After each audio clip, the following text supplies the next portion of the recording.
The wheat stood golden in the morning light, ready for harvest.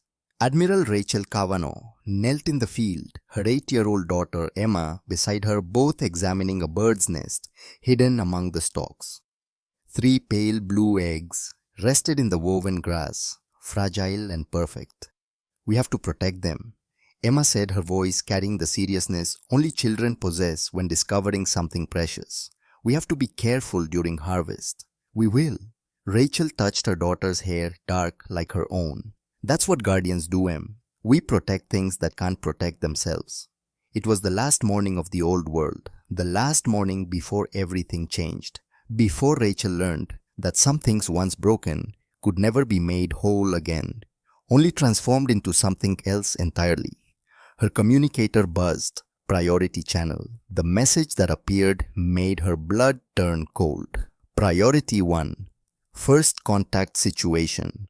All senior officers report immediately. 20 minutes later, Rachel watched Emma disappear into her sister Caroline's house backpack, bouncing, turning at the door to wave one last time. Rachel waved back, committing the image to memory, just in case. She didn't know that in 6 hours, that wave would become the last thing she had, the last piece of her daughter that wasn't screaming. Unity Station, 3 days later. The Zephyrians were beautiful. That was Rachel's first thought when High Archon Vaxar entered the conference room. His crystalline body stood 3 meters tall, facets catching light and transforming it into colors that shifted with each movement. No face, no eyes, yet somehow she felt studied, measured, judged. When he spoke, his voice appeared directly in her mind, not sound but presence, intrusion. Admiral Cavanaugh, the youngest admiral in Earth Defense Force history, a warrior who has never seen war. How quaint. Rachel kept her expression neutral, ignoring the violation of having thoughts placed in her head without permission. "We've been fortunate, Archon. A peace we hope to maintain." Peace. Vaxar's colors shifted to something that might have been amusement. "Yes. Tell me, Admiral, what would you sacrifice for peace?" The question hung in the air like a knife. For 3 days, the negotiations continued. Vaxar asked careful questions about human colonies, population centers, agricultural worlds. President Thornton, attending via hologram, answered enthusiastically. Building trust through transparency, he called it. Rachel called it something else. But she was a soldier, and soldiers followed orders. On the 3rd day, Vaxar made his request. "We would like to broadcast to all human worlds a demonstration of peaceful intentions, so your people can see us, understand us."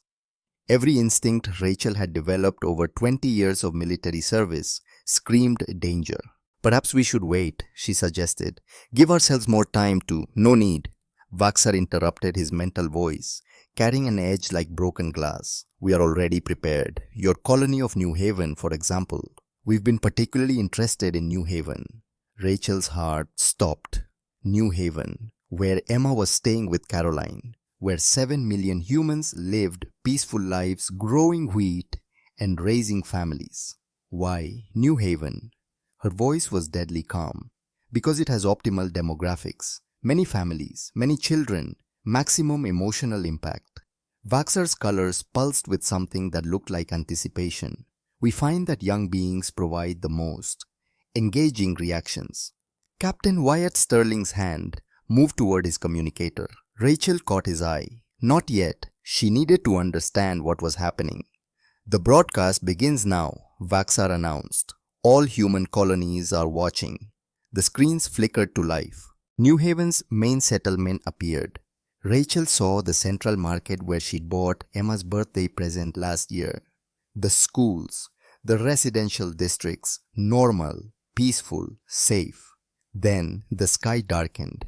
Zephyrian ships materialized, dozens of them, crystalline hulls blotting out the sun. They'd been there all along, hidden, waiting. This wasn't first contact, this was an execution. "Aunt Caroline, what's happening?" Emma's voice came through Rachel's personal communicator, young and scared. "Mom said you were coming, but these aren't your ships." The first energy beam struck. It didn't explode or burn. It simply erased. People vanished mid-stride. Buildings collapsed to dust. 1,000 lives ended in an instant, leaving nothing but empty space, where moments before there had been laughter and life. Me. Emma's scream tore through the communicator.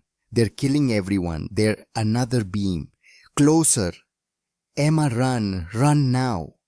I can't. Mom, I'm scared. I want you. I want static. Rachel stared at the screens as Zephyrian ships methodically murdered every human on New Haven. For 6 hours she watched. For 6 hours, 7 million people died while Vaxar's telepathic laughter echoed in her mind and the minds of every human being watching. When it ended, when the last life signature went dark, Vaxar turned to face her. Your daughter was among them, I believe. How unfortunate, but necessary. His crystalline body pulsed with satisfaction. This is your lesson, Admiral. Your species exists for our entertainment, nothing more. You have 7 days to surrender every human world, or we continue, 7 million at a time. Rachel stood perfectly still. Inside, something fundamental didn't break. It crystallized, like water flash frozen into ice. Still there, still functional, but forever changed into something harder, colder, capable of things the water had never been. Captain Sterling, she said, her voice like winter. Get me President Thornton. Secure channel. Now. Earth Defense Command. 4 hours later. President Malcolm Thornton's hologram flickered in Rachel's quarters. The man looked like he'd aged a decade in 6 hours. Rachel, I can't. I need authorization, Mr. President. For what? She met his eyes. Hers were dry, her voice steady. Inside where Emma had lived, there was only ice and purpose.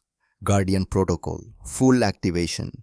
Every ship we've built, every weapon we've hidden, everything we've been preparing for 150 years. I need authorization to show them what happens when you murder human children for entertainment.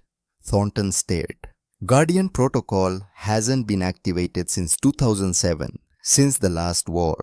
They put those weapons away. That way of thinking, we became better. No, sir.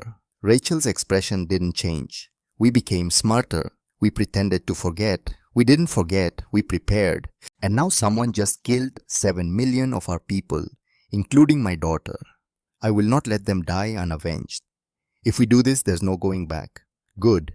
Rachel's voice could have frozen stars.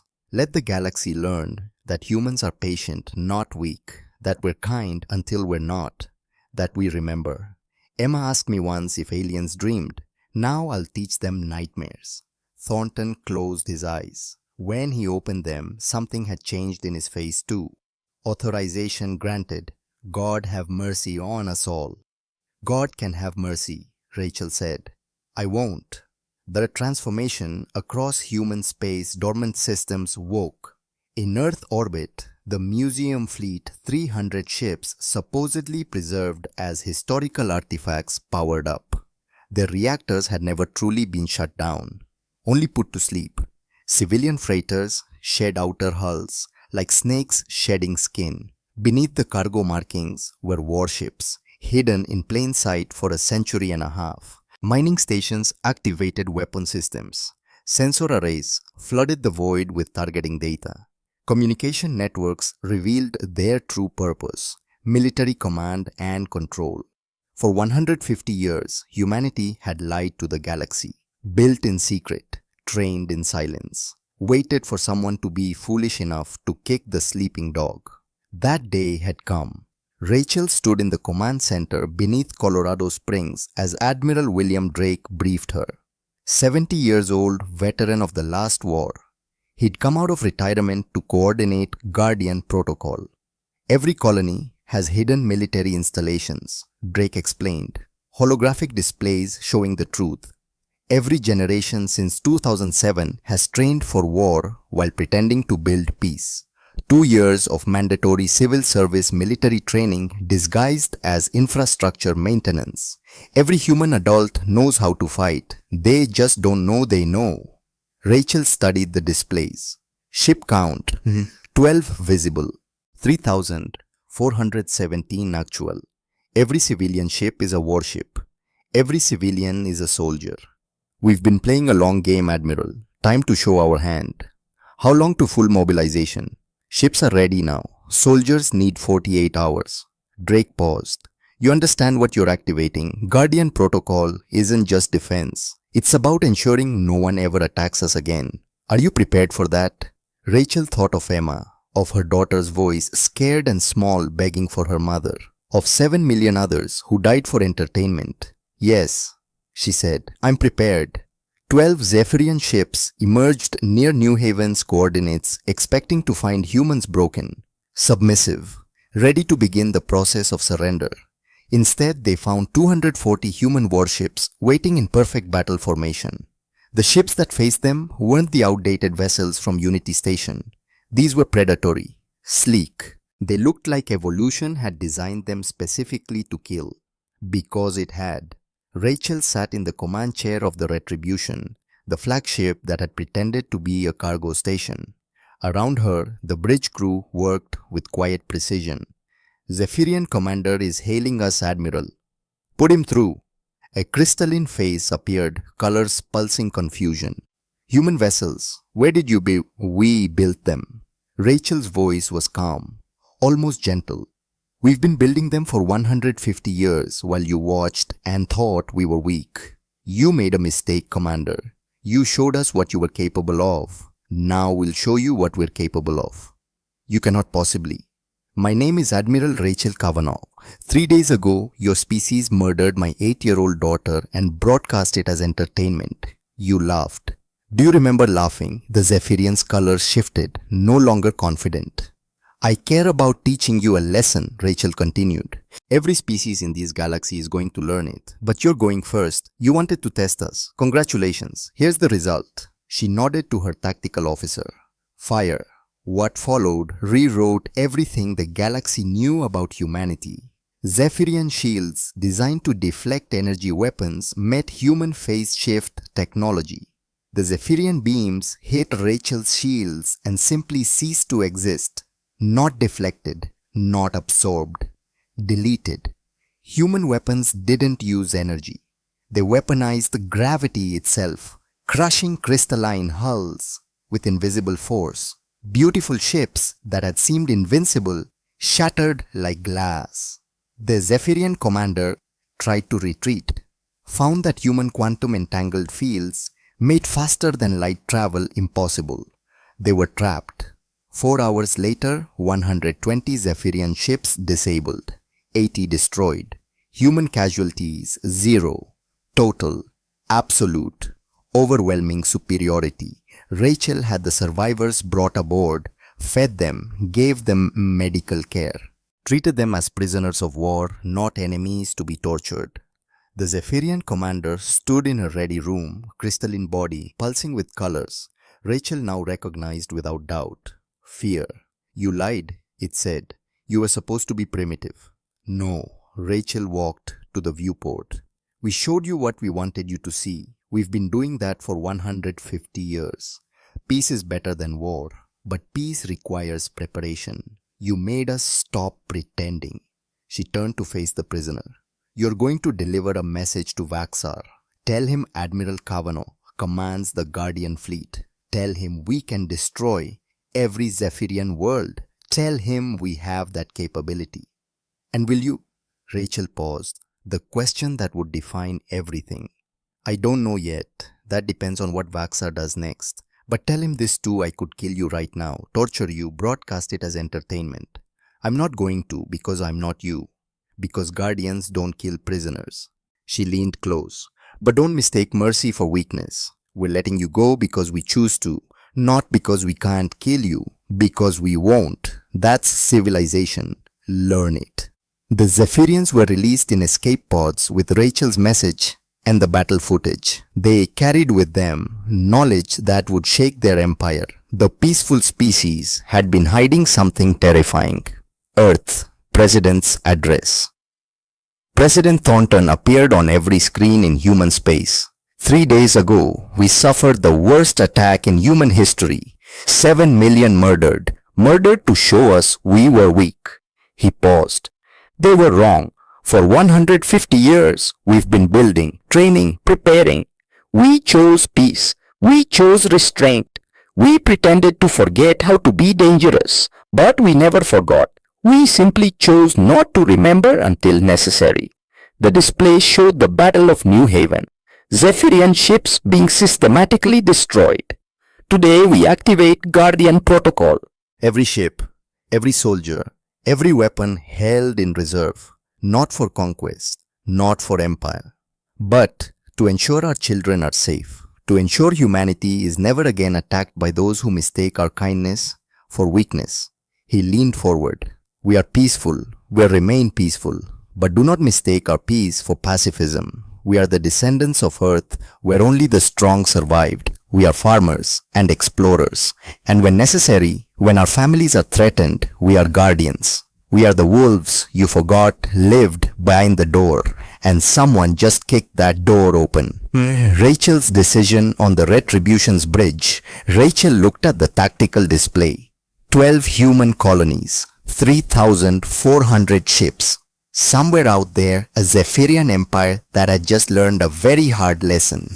Orders, Admiral, Sterling asked.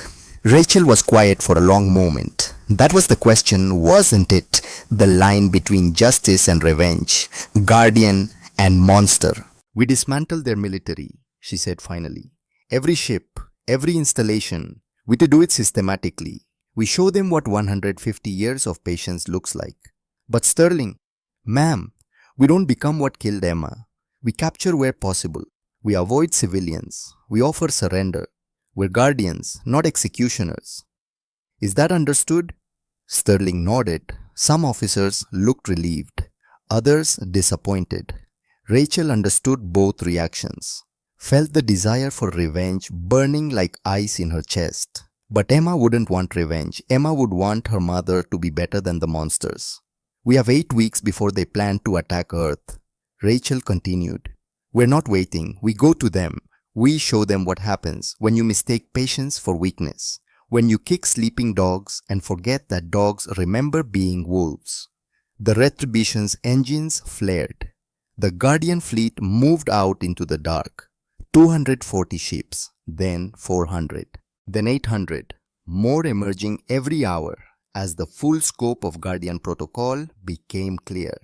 An armada hidden for 150 years, built in secret, maintained in silence, waiting for this day. And the galaxy was about to learn that the scariest predators are the ones who spend centuries pretending they're not predators at all. Week 1. The systematic dismantling. The war room beneath Colorado Springs blazed with activity. Rachel entered 6 hours after the Battle of New Haven, grief locked away in the cold place where Emma's voice lived. She'd visit that place later, after, when the wolves had finished their work. Admiral on deck. As you were. She moved to the central display. Status Admiral Drake. Drake pulled up the tactical overview. Full activation achieved. 3,417 warships ready.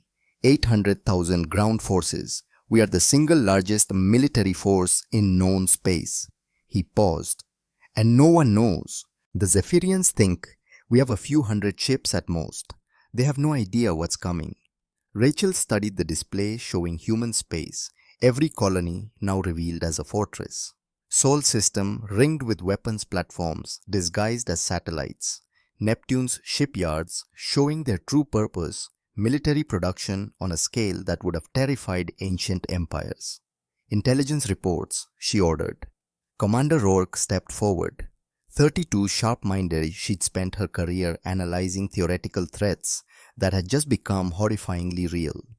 The New Haven massacre is still being broadcast on Zephyrian homeworld as entertainment, Rourke reported. With commentary, they're planning pole events. Earth is designated for what they call a season finale. Silence filled the room. Earth, Rachel repeated softly. 18 billion people as a season finale. They're mobilizing 10,000 ships, ma'am. They plan to arrive at Sol in 60 days. 60 days. 2 months to teach them the lesson Rachel had promised. How many worlds do they control? Rourke highlighted the star map. 12 major worlds, 47 colonies, 84 billion population. Their homeworld Athos is here where High Archon Vaxar broadcasts from, where they're laughing about Emma. Rachel stared at Athos for a long moment. 84 billion Zephyrians, most of them civilians with no say in the decision to attack New Haven, just people living their lives, like Emma had been living hers. "What are your orders?" Drake asked gently. This was the moment, the choice between guardian and executioner. "We dismantle their military," Rachel said.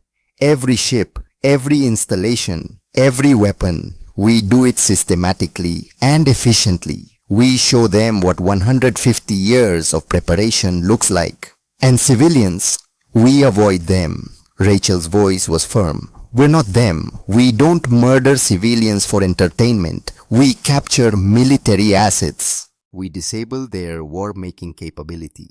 We show overwhelming force. But we don't become what killed Emma." Understanding passed through the room. Some officers relieved, others disappointed.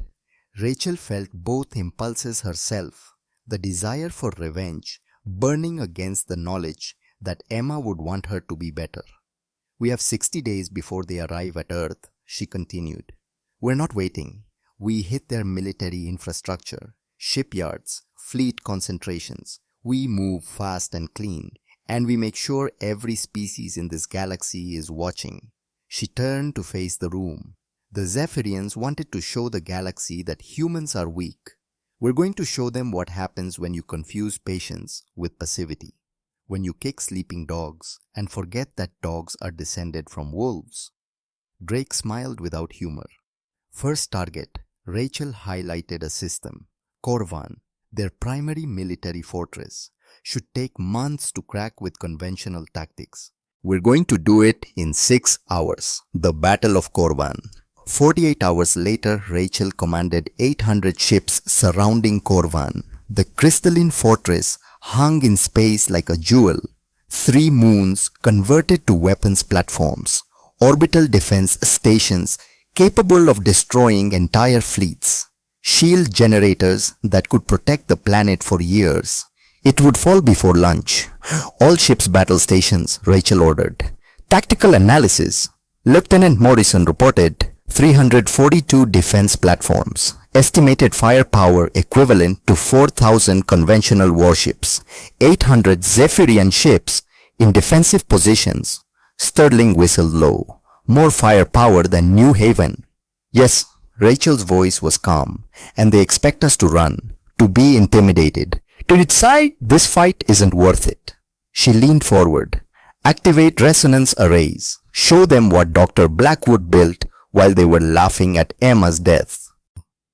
Deep within the retribution systems, powered up, that had never been used in combat, Dr. Nathan Blackwood's masterpiece. His grief transformed into physics. His sister's death translated into a weapon that would change warfare. Resonance technology. The ability to make matter vibrate at frequencies that tore it apart molecularly. Zephyrians were crystalline. Crystal had natural resonance frequencies. Blackwood had found them all. "Resonance arrays charged," Morrison reported, "ready to fire." Rachel thought of Emma asking about birds and wheat, thought of her daughter's last words, "Mom, I'm scared." Fire. 8 invisible beams struck the defense platforms. The crystalline structures began to vibrate. Faster, harder, beyond their structural limits. 342 weapons stations shattered in 17 seconds. On Korvan's surface, alarms screamed. "Zephyrian fleet engaging," Morrison said. "They're panicking. Formations breaking." "They've never seen anything like this," Sterling observed. "They can't counter it." Rachel watched 800 Zephyrian ships swarm toward her fleet like angry insects, beautiful, deadly, and completely unprepared. Their entire defensive doctrine relies on shields and armor, deflecting or absorbing energy. Resonance arrays don't use conventional energy. They use the target's own structure against it. The Zephyrian fleet opened fire. Energy beams that could vaporize cities struck human shields and vanished. Phase shift technology made conventional weapons obsolete. Return fire, Rachel ordered. Gravity weapons, disable where possible, destroy only if necessary. Human ships unleashed weaponized gravity. Crystalline hulls crumpled under invisible force. Ships imploded, broke apart. The battle lasted 4 hours, not because Zephyrians were winning, but because Rachel wanted them to understand, to see, to witness exactly how outmatched they were. When it ended, 600 Zephyrian ships floated dead in space crews evacuated. 200 had surrendered after watching their weapons fail. Corvan's surface lay defenseless. Rachel could have bombarded it, could have shattered every structure, could have murdered everyone for revenge. Instead, she sent a message. This is Admiral Rachel Kavanaugh. Your military assets are destroyed. You have 1 hour to surrender your infrastructure intact or we dismantle it piece by piece.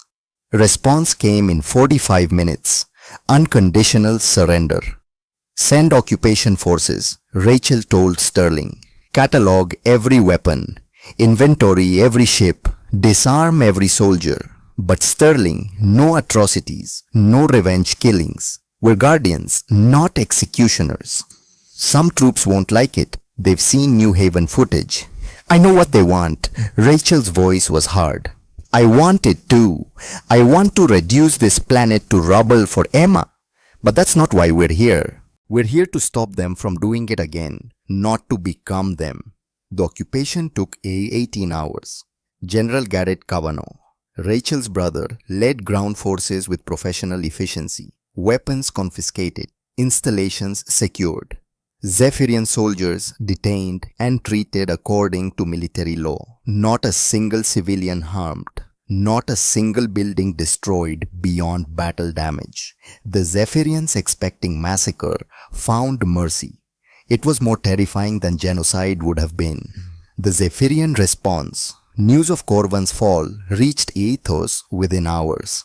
In the Crystalline Palace, High Archon Vaxar faced his advisors for the first time with something in his colors that might have been fear. Corvan fell in 6 hours. An advisor reported telepathic voice tight. Our most fortified position. 800 ships gone. Vaxar's colors pulsed with rage, masking fear. Impossible. Humans are primitive. We've observed them for decades. They lied, Archon. For 150 years. Every civilian ship was military. Every colony was fortified. They've been preparing for war while pretending to seek peace. Then we used more force. Vaxar's colors shifted to determination. We have 10,000 ships. We overwhelmed them with numbers. His chief strategist, a Zephyrian, whose name translated as Blade of Victory, pulsed with disagreement. Archon, their technology is superior. Battle recordings show weapons we cannot defend against. They disabled our fleet with 0 casualties. 0. That's not battle. That's execution. Then what do you suggest? Surrender to an inferior species? I suggest, Blade said carefully, that we might have misjudged which species is inferior. Absolute silence. You're saying we are inferior, Vaxar asked slowly. I'm saying a species that hides warships for 150 years, develops weapons we cannot counter, defeats our best defenses in 6 hours with 0 losses. Such a species is not inferior. Such a species is terrifying. Before Vaxar could respond, every screen in the throne room activated. Rachel's face appeared. High Archon Vaxar, this is Admiral Rachel Kavanaugh. 2 weeks ago, you murdered 7 million humans, including my 8-year-old daughter. You broadcast it for entertainment. You laughed. Her eyes were cold enough to freeze suns. You wanted to teach us about superiority. Consider this our response. We destroyed Corvan in 6 hours. We will destroy every military installation you possess in 60 days. We will dismantle your ability to wage war. And we will do it without harming your civilians because unlike you, we are civilized. She paused. You have 2 choices. Surrender unconditionally, disarm your military, submit to occupation, face trial for war crimes. or continue fighting and watch us systematically dismantle your empire while the galaxy watches. Either way, you will learn what it means to attack humanity, what it means to murder our children. The transmission ended. Across the Zephyrian Empire, 84 billion beings processed what they'd witnessed. Many had watched New Haven, had enjoyed it, had rated which deaths were most entertaining. Now they understood the prey species was actually predator, had always been predator, had simply chosen to hide its teeth, and Zephyrians learned what it felt like to be hunted. The 60-day war. Rachel divided her fleet into strike groups. Each targeted specific military installations. Each carried weapons Zephyrians could encounter. Each operated with the same directive: destroy military capability, avoid civilian casualties, accept surrender when offered, show mercy, show strength, show the galaxy what guardianship meant. Week 1. Marak shipyards fell in 11 hours. 1,500 construction workers evacuated before human forces arrived. Not a single civilian died. The shipyards were captured intact. Garrett oversaw the occupation. An officer suggested destroying the facilities. No, Garrett said, thinking of Emma, thinking of what Rachel had said about being better. We secure them. When this is over, they'll need infrastructure, jobs. We're guardians, not conquerors. Week 2. Battle of Tarnox expands. 200 Zephyrian ships ambushed a human convoy. Were met by 50 human warships using jump technology Zephyrians didn't know existed.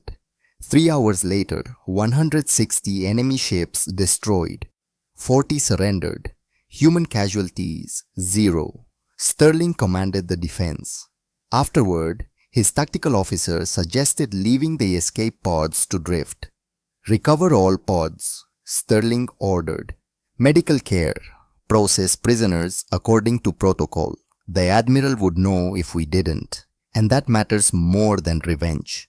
Week 4. 75% of Zephyrian military fleet destroyed or captured. Remaining ships scattered, demoralized, running. Vaxar sent desperate messages to other species, begging for intervention. No one responded. The galaxy had watched New Haven, had seen Zephyrians laugh at children's deaths, had witnessed entertainment broadcasts rating 7 million murders. Now the galaxy watched the response, watched humans systematically dismantling an empire, and learned. Humans weren't killing civilians, weren't destroying worlds, weren't becoming monsters. They were showing restraint, showing mercy, proving that strength and civilization could coexist. It was the most terrifying thing other species had ever witnessed. Week 6. The Helios Revelation. Rachel stood in the war room studying reports. Her fleet had achieved in 6 weeks what should have taken years. The Zephyrian military was broken, their war-making capability gone.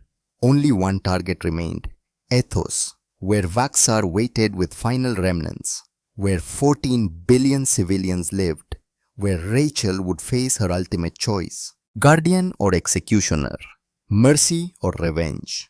Dr. Blackwood entered looking older than his 43 years. Grief had carved new lines around his eyes. I need to show you something. He pulled up schematics. Rachel studied them, heart beginning to race despite her control. What am I looking at? Project Helios. Blackwood's voice was quiet. 50 years in development. A weapon that destroys stars, makes them go nova, eliminates entire solar systems. Rachel stared. A space station 30 kilometers long, capable of destabilizing stellar fusion, turning suns into bombs. We built it. We built 7 of them. He displayed their locations, one for each threat vector. They've been dormant 30 years, powered down, hidden in deep space. Ultimate deterrent, the weapon ensuring no one attacks humanity, because the cost would be total extinction. One Helios platform was 3 weeks from Ethos. Why show me this now? Blackwood met her eyes. His were haunted because Athos has 14 billion Zephyrians. And I want you to know that if you choose to end them, I have built the weapon that can do it for Jennifer, for Emma, for all 7 million. Rachel was quiet then. Do you want me to use it, Nathan? I want my sister back. His voice broke. I want Emma back. I want the 7 million back. Since I can't have that part of me wants to watch Athos burn, wants them to experience the same terror Emma felt. And the other part remembers Jennifer taught empathy, that she believed civilization was measured not by ability to destroy, but by choice not to. He closed his eyes. I don't know which part is right anymore. Rachel put her hand on his shoulder. Neither do I, but I'm going to Athos. I'm bringing Helios, and we'll decide together, guardian or executioner, civilization or chaos. She looked at the schematic one final time. A weapon representing humanity's capacity for destruction held in check only by choice. Prep Helios for deployment. But Nathan, pray I don't use it. Pray that when the moment comes, I'm strong enough to remember what Emma would have wanted. She didn't finish, didn't need to. If she used Helios, if she destroyed 14 billion lives, humanity would become exactly what the Zephyrians had been. And Rachel didn't know if she had the strength to be better. Week 8, the Siege of Ethos. The Guardian fleet arrived at Ethos. 3,000 ships surrounded the homeworld like a noose.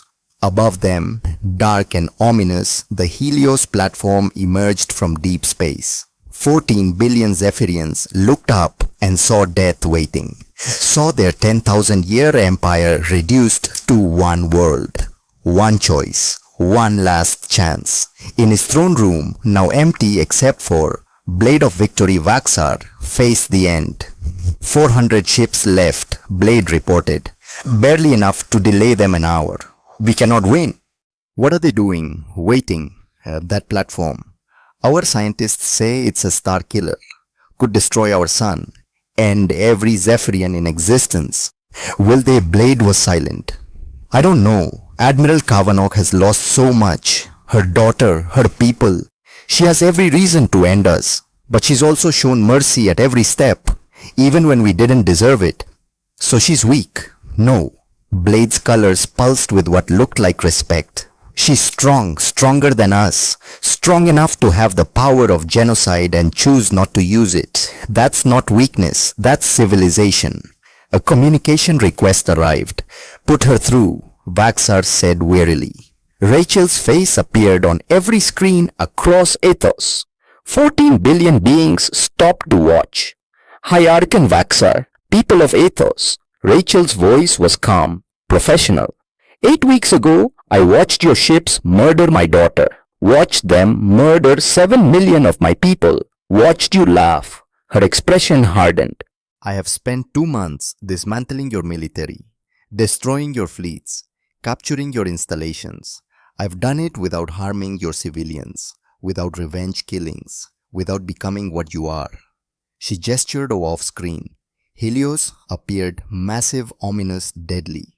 This is Helios, one of 7 weapons humanity built to ensure no one would attack us. It can destroy your star, end your species, kill every Zephyrian in existence. I have the power to do it right now. One command. 14 billion beings held their breath. You murdered my daughter. Rachel's voice finally cracked, just enough to show humanity beneath the uniform. You took the only thing that mattered to me and killed her for entertainment. And I want to press this button. God help me, I want to watch your world burn. She closed her eyes, breathed. When she opened them again, they were clear. But I'm not going to, because Emma wouldn't want me to. Because 7 million people didn't die, so I could become a monster. Because the difference between guardians and executioners isn't capability, it's choice. She leaned forward. You have 24 hours to surrender, unconditionally. Disarm every ship, submit to occupation, face trial for war crimes. If you do, you live. All of you. We'll help rebuild. We'll teach you what civilization means. We'll show you that strength without restraint is tyranny. And if we don't, Vaksara asked, his voice small. Then I make the hardest choice of my life, Rachel said quietly. And we all live with the consequences. You have 24 hours. Choose wisely. Because I'm choosing right now whether to be the person Emma would be proud of or the person her death created. The transmission ended. Vaxar turned to Blade. What do we do? Blade looked at Helios, visible in the sky. At 3,000 human ships. At an empire built through strength without mercy, being judged by a species that had mercy even after every reason not to. We surrender, Blade said. We learn. We become better. Because that human just gave us something we never gave them. What? A choice. The decision. 23 hours later, Vaxar broadcast surrender across all Zephyrian space. Every ship disarmed. Every weapon dismantled. Every soldier stood down. The war was over. Rachel stood on the Retribution's bridge, her hand still on Helios firing control. She'd kept it there for 23 hours, ready, waiting, choosing with every second not to press it. Admiral, Sterling said softly, they've surrendered. You can stand down. Rachel looked at the button, the weapon that could have ended them, the choice she'd made every second for 23 hours. She took her hand away. Power down Helios, return it to deep space, maintain Guardian status, and Captain, make sure every species knows. We built weapons of genocide. We had the power to use them. We chose not to because that's what civilization means. Sterling smiled. Emma would be proud. Rachel felt the crack in her chest, the cold place where Emma lived warm slightly. Just a fraction. I hope so, she said quietly. God, I hope so. The Guardian fleet began occupation, not as conquerors, as guardians, teaching, rebuilding, showing that strength and mercy could coexist, that the scariest predators are the ones who know when not to hunt, that the strongest civilizations are the ones who choose patience over revenge, and that humans, peaceful, patient, prepared humans were the guardians the galaxy needed, even if it hadn't known it yet. The Galactic Council. 2 weeks after surrender, the Galactic Council chambers had stood for 3,000 years, built by 17 species who believed reason could solve any conflict. Curved walls of polished stone, observation galleries where 43 civilizations gathered. Today, those galleries were packed. Admiral Rachel Cavanaugh stood at the central podium, flanked by Sterling and Garrett.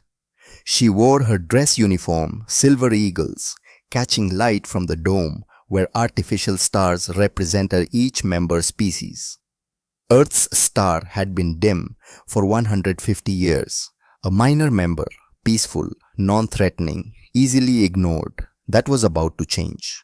The Council recognizes Admiral Rachel Cavanaugh of Earth, the Valorian president announced. Blue-skinned diplomatic, his species had held the presidency for 2 decades.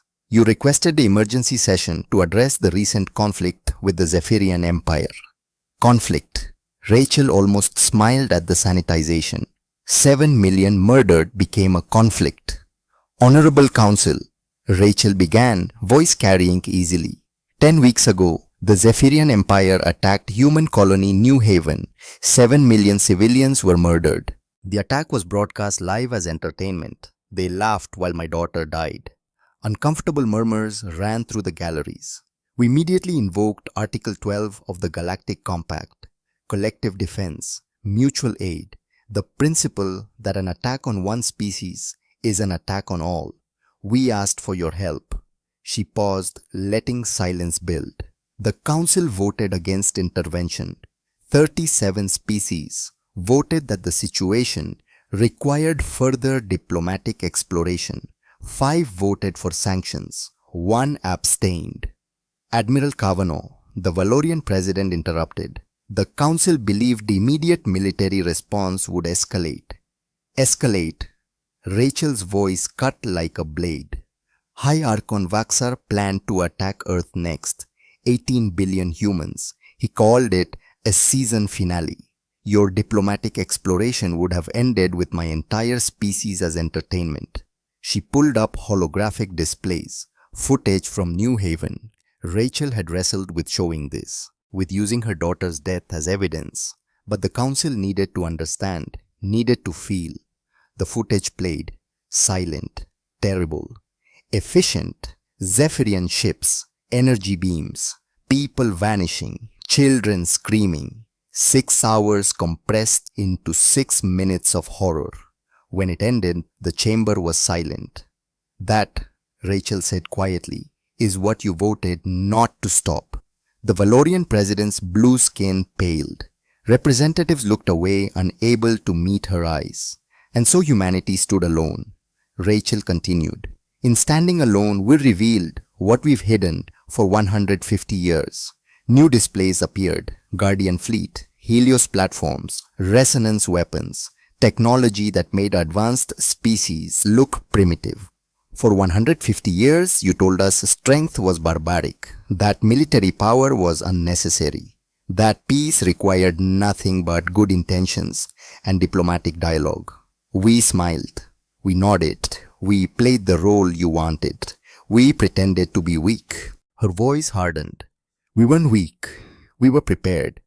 Every civilian ship, military vessel in disguise, every colony fortified and armed, every human adult trained soldier.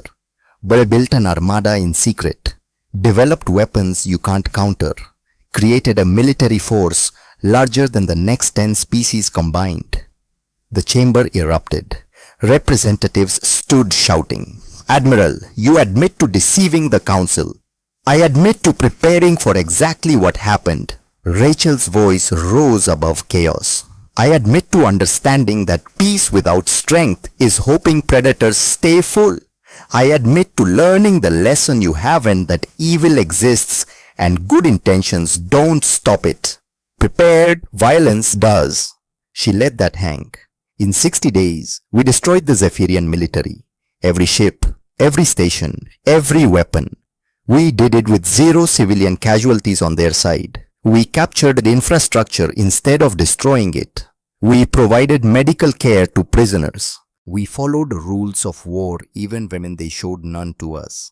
Displays shifted, occupied Zephyrian worlds, human soldiers helping rebuild, medical stations treating civilians, prisoners processed according to law, not executed for revenge.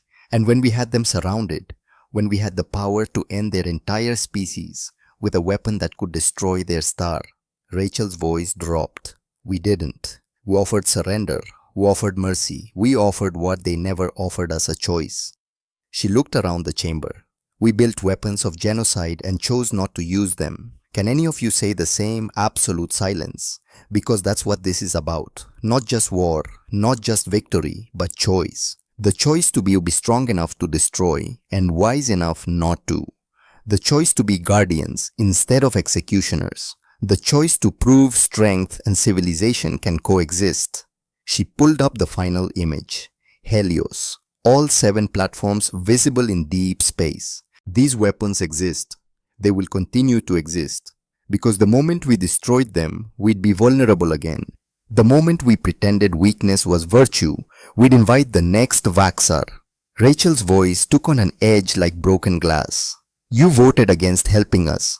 Voted to let 7 million humans die while you explored diplomatic options. Voted to prove Article 12 is meaningless when it matters. So humanity withdraws from this council, effective immediately. The chamber exploded. The president hammered for order. Rachel waited patient as wheat until chaos subsided. We don't need your protection, she said into renewed silence. We are the protection. Humanity declares itself an independent protectorate force. Any species attacked by aggressors can request our aid. We'll respond. Not for payment, not for treaties, not for political advantage, just because it's right. You're describing yourselves as Galactic Police, the president asked carefully. No. Guardians. There's a difference. Police enforce laws. Guardians protect those who can't protect themselves. We won't interfere in internal affairs, won't impose human values, won't build an empire. She looked around. But we will defend the innocent. We will stop the kind of evil the Zephyrians represented. We will do it because 7 million humans, including my daughter, taught us that someone has to. That hoping for the best isn't strategy. That being prepared isn't paranoia. That strength with restraint is civilization. And strength without it is tyranny. Rachel pulled out a small object, Emma's photograph, standing in the wheat field smiling. My daughter asked me once why we grow wheat when we could synthesize food. I told her patience. Plant in spring, tend through summer, harvest in fall. What I learned is that the harvest is worth the wait. She held up the photograph. We planted guardian seeds 150 years ago. We tended them in secret. We waited while you told us we were wrong. Today, we harvest a galaxy that knows its strength doesn't mean cruelty. That power doesn't require tyranny. That humans can be trusted with weapons of genocide because we'll choose not to use them. Rachel placed the photograph back over her heart. That's Emma's legacy. That's what 7 million humans died to teach us. And that's what the Guardian Fleet will protect. She turned to leave. Admiral Kavanaugh, the president called. What gives you the right to decide this? To appoint yourselves guardians? Rachel stopped, turned. Her eyes could freeze stars. You did. When you voted against Article 12. When you let my daughter die. When you proved that diplomatic dialogue without will to back it up is just words. Someone has to be willing to fight for civilization. You won't. We will. She walked out and didn't look back. Behind her, 43 species processed over what they'd witnessed, some with fear, others with anger, a few with what looked like relief. The galaxy had learned humans were dangerous, but humans were also trustworthy. Would destroy you if you threatened their innocence. Would defend you if you asked. Would show mercy when they had every reason not to. That kind of restraint was more terrifying than any weapon. 10 years later, 2167 dawned at the memorial. The memorial stood on a hill where Colorado Springs used to be. 7 million names carved into black stone that caught morning sun and seemed to glow. Rachel Kavanaugh stood before it, 52 years old, hair more silver than black. Every year on the anniversary, always alone, always at dawn. Her finger traced Emma's name, Emma Sarah Kavanaugh, age 8, beloved daughter. Hey baby girl, Rachel said quietly. 10 years. Thought you'd want to know how things turned out. Wheat fields stretched behind her golden in morning light. The same fields she'd walked with Emma. The same wheat they'd planted together. The cycle continuing. We've responded to 43 conflicts since the war, stopped 3 attempted genocides, mediated 17 border disputes, protected 6 species who couldn't protect themselves, all without conquest, all without demanding payment, just helping, like you would have wanted. She paused watching sunrise. The Zephyrians are different now. Vaxar faced trial, was executed by his own people for war crimes. They have a new government, democratic, peaceful, and they asked to join the Guardian Initiative, asked permission to help protect other species, to prove they've learned. Rachel smiled slightly. I approved it, figured you'd like that. Enemies becoming allies, monsters learning to be better. That's what guardianship means, right? Not just destroying evil, but helping it transform. Footsteps behind her. She didn't turn. She knew those boots. Thought I'd find you here, Garrett said, stopping beside his sister. 48 now, a general, but still differing in ways that mattered. Fleets ready. Another distress call. Species we've never met. Under attack by slavers. 3 weeks away. Rachel looked at Emma's name one more time. Touched the stone. Cold, permanent, carrying weight that would never diminish. What would you do, Em? She whispered. Then, louder to Garrett. Prep the fleet. We'll leave in 2 hours. They walked down the hill together. You ever wonder if we made the right choice? Garrett asked. Not using Helios, showing mercy. Some people still think we should have ended them. Rachel was quiet. Every day, Every time I come here, I wonder if Emma would approve. If 7 million died so I could prove a point. If mercy was weakness disguised. And then I remember Emma asked about wheat, about patience, about understanding. She was 8 years old and already knew growing things is better than destroying them. That tending is better than burning. That harvest is worth the wait. They reached the transport. We harvested something these 10 years got it. Not revenge, not conquest, but respect, trust, the knowledge that humans will help because it's right, not because it benefits us. That's worth more than Ethos's ashes would have been. The retribution, orbital departure. The retribution hung in orbit, surrounded by Guardian Fleet. 3,000 ships bearing the insignia. Rachel designed a shield with a wheat stalk, protection and patience, strength and growth. Admiral Sterling, he preferred captain, still waited on the bridge. Admiral on deck. At ease. Rachel moved to her command chair, the same one where she decided not to press the button. Status report. All ships ready for jump. Unknown species designation. Tarlax under attack by Krelian slavers. The Tarlax sent general distress. We're the only ones who responded. Rachel pulled up tactical display. The Tarlax homeworld. Blue and green and vulnerable. Krelian ships in orbit. Raiders. Predators. The kind that thought strength meant taking whatever you wanted. The kind Emma had died fighting. Time until arrival. 3 weeks at maximum speed. Make it 2. I'm tired of arriving too late. Sterling smiled, and Admiral the Zephyrian contingent requested permission to be in the vanguard. Rachel raised an eyebrow. They want front lines. They said they owe humanity a debt, that we showed them what civilization means, that they want to prove they've learned. Rachel thought about enemies becoming allies, about harvest being worth the wait. Approved. Let them prove it. Let the galaxy see transformation is possible. That even species who've done terrible things can become guardians. Fleet preparations began. Rachel sat in her command chair feeling command's weight, heavier now than 10 years ago, because every choice mattered. Every mission carried risk of becoming what she'd fought against. Admiral Sterling said quietly, "Are you okay?" "No," Rachel answered honestly. "I haven't been okay since Emma died. Since I watched 7 million vanish, since I held my finger on that button. I'll never be okay. Then why do this? Why keep going?" Rachel pulled out Emma's photograph, worn from a decade of being carried, faded but still clear, still showing that smile. "Because someone has to. Someone has to be willing to fight for people who can't fight for themselves. Someone has to choose mercy when revenge would be easier. Someone has to plant wheat instead of burning fields." She looked at Sterling. "Emma taught me that. 7 million people taught me that.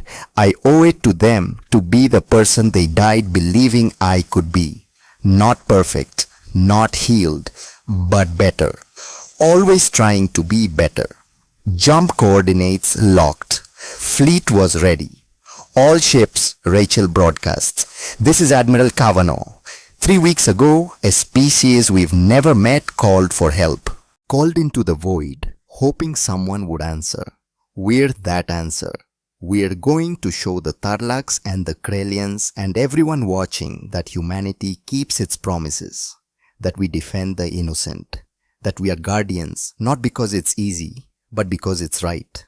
She paused at the benching of Emma, of wheat fields, of patience rewarded. "My daughter taught me civilization is built on small acts repeated over generations. Planting, tending, harvesting. We've been planting guardian seeds for 160 years. Today we harvest again, and every species we protect, every innocent we save, every predator we stop, that's the legacy. That's what makes it worth it." "Fleet," Rachel commanded. "Jump." 3,000 ships vanished into hyperspace, leaving behind a galaxy that had learned to respect the peaceful species hiding wolves.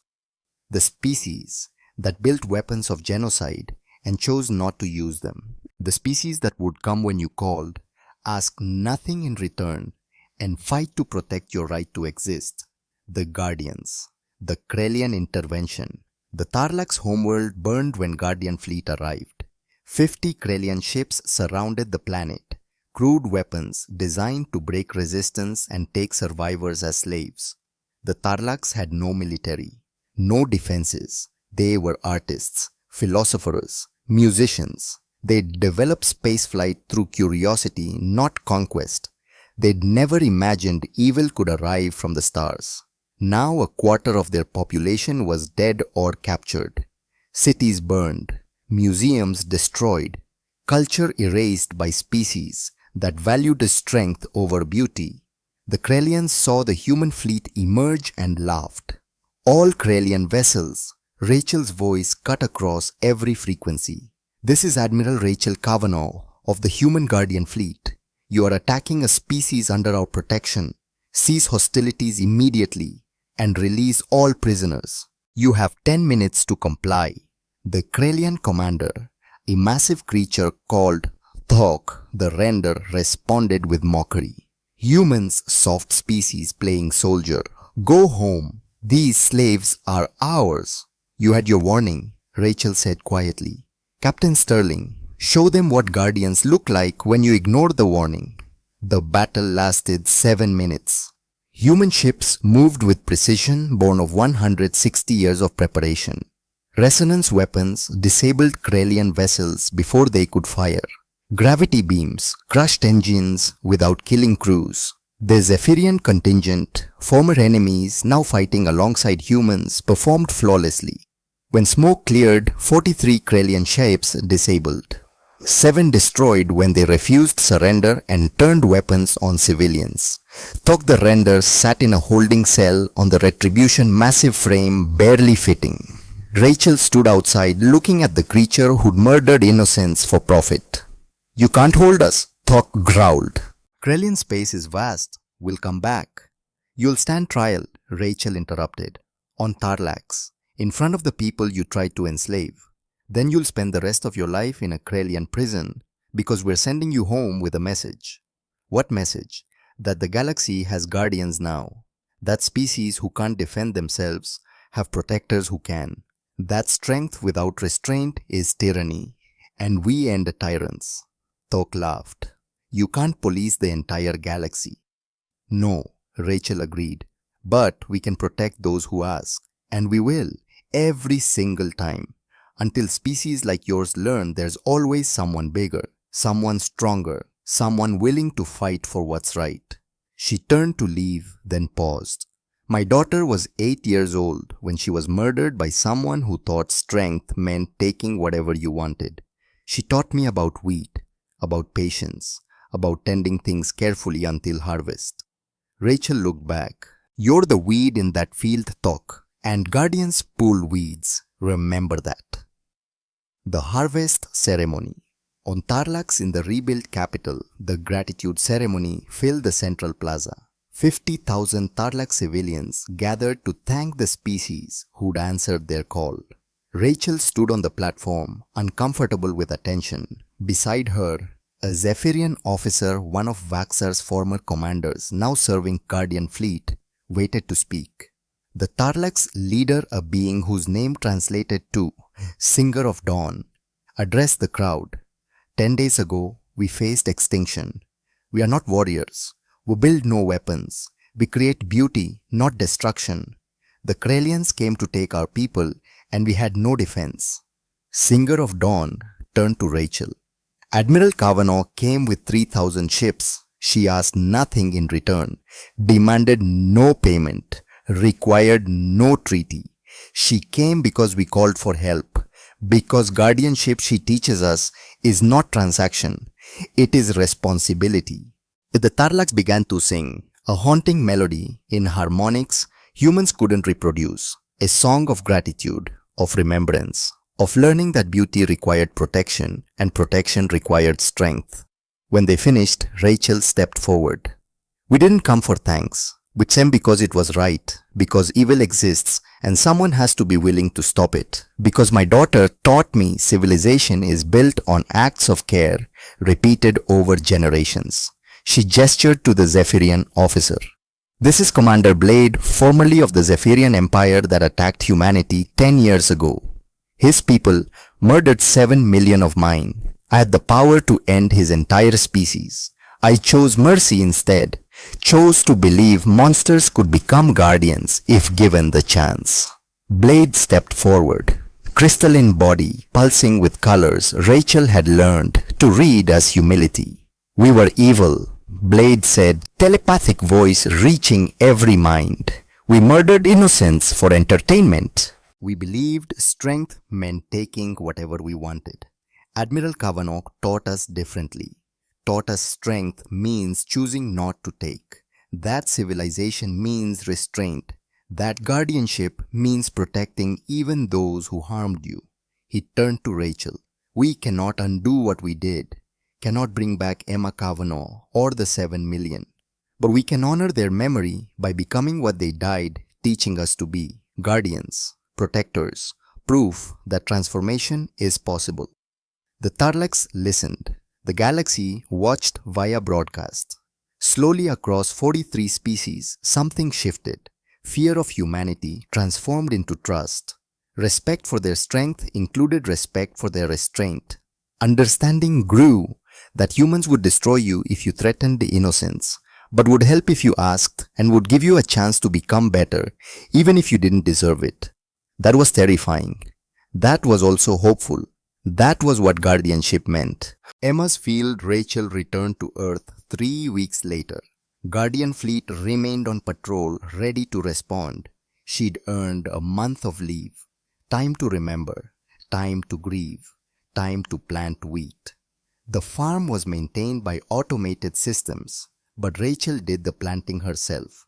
On her knees in soil, pressing seeds into earth, covering them gently, watering them with hands that had commanded fleets and held the power of genocide. Garrett found her at sunset uniform, exchanged for simple clothes, dirt under her fingernails. You could hire people to do this, he said, sitting beside her in the furrows. I could, Rachel agreed, planting another seed. But Emma taught me this, taught me some things can't be delegated. That tending matters. That patience produces harvest. Do you still think about it? About pressing the button, about ending the Zephyrians.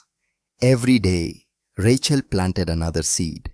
Every single day I wonder if I made the right choice, if mercy was wisdom or weakness, if Emma would be proud or disappointed. And Rachel sat back looking at the field, rows of planted seeds invisible beneath soil, waiting for spring, waiting for sun and rain and time, waiting for harvest that would come if tended properly. And I think this is the answer. We plant, we tend, we protect, we wait for harvest. Some seeds grow into wheat, others into guardians, others into species that learn to be better. The harvest isn't instant, isn't easy, but it's worth it. She stood brushing dirt from her hands. The galaxy is our field now, Garrett. We're the ones who plant guardian seeds, who tend them through seasons, who protect them from weeds and predators. And every species we save, every enemy we transform, every innocent we protect, that's the harvest. That's what makes Emma's death mean something. Garrett stood beside her. It's a big field, a lot of planting. Yes, Rachel smiled for the first time in what felt like years. Good thing humans are patient. Good thing we spent 160 years learning to tend fields without anyone knowing. Good thing we remember what wolves look like so we know which weeds to pull. They walked back toward the house, leaving the planted field behind. In spring, wheat would grow, would reach toward the sun, would be harvested and replanted in the eternal cycle Emma had loved, and across the galaxy, guardian seeds were doing the same, growing slowly, tended carefully, protected by a species that had learned the hardest lesson. That strength without wisdom is tyranny, that power without restraint is evil, that the ability to destroy must be balanced by the choice not to, that guardians aren't born, they're grown, like wheat, with patience and care and willingness to tend through all seasons, no matter how hard the winter. Epilogue, the continuing call. Admiral Kavanaugh to the bridge. Rachel stood in her ready room aboard the Retribution 6 months after Tarlax. Emma's photograph sat on her desk. Beside it, a small vial of wheat seeds from the farm, reminders of what she fought for, what she protected, what she'd become. She entered the bridge. "We've received a distress call," Sterling reported. "New species, never contacted before, under attack by an unknown aggressor. They're asking for help." Rachel looked at the tactical display. Unknown territory, unknown enemies, unknown risks. Another field to tend, another seed to plant, another chance to prove guardianship wasn't about ease but about showing up when called. "How far?" she asked. 4 weeks at maximum speed. Rachel thought of Emma, of 7 million people who taught her this lesson, of wheat growing in fields back home, patient and strong and waiting for harvest. "Plot the course. All ships prepare for jump," and Sterling send a message ahead. "What message, Admiral?" Rachel smiled. The smile of someone who'd learned that the hardest choices were the ones that defined you. That strength meant choosing mercy. That guardianship meant showing up every time no matter what. Tell them help is coming. Tell them humans heard their call. Tell them guardians don't abandon those who need protection. She sat in her command chair, feeling command's weight, feeling Emma's presence in the wheat seeds on her desk, feeling the eyes of 7 million watching, waiting to see if their sacrifice had taught humanity the right lessons. And Sterling tell them one more thing. "Ma'am, tell them we're not bringing war, we're bringing what my daughter taught me, patience, tending, protection, the willingness to plant seeds and wait for harvest, the understanding that civilization is built on small acts of guardianship repeated over generations." The fleet began to move 3,000 ships, carrying the promise that someone would answer when you called. That strength existed to protect, not to conquer. That humans remembered being wolves, which made them better shepherds. "All ships," Rachel broadcast. "Jump." The Guardian fleet vanished into hyperspace, carrying humanity's promise to a galaxy that had learned the most important lesson. The scariest predators are the ones who know when not to hunt. The strongest civilizations are the ones who choose mercy when they have the power to destroy. The best guardians are the ones who remember what monsters look like because they chose not to become monsters themselves. Final reflection. Emma Kavanaugh, age 8, had asked about wheat and patience and whether aliens dreamed. Her mother spent 10 years answering that question with every mission, every choice, every act of guardianship. Aliens dreamed Emma. They dreamed of safety, of protection, of someone strong enough to defend them and wise enough not to abuse that strength. Humanity became that dream. The harvest measured in saved species, transformed enemies, protected innocents, proved the planting was worth it. That patience rewarded those who waited. That civilization meant tending carefully, even when it would be easier to burn the field.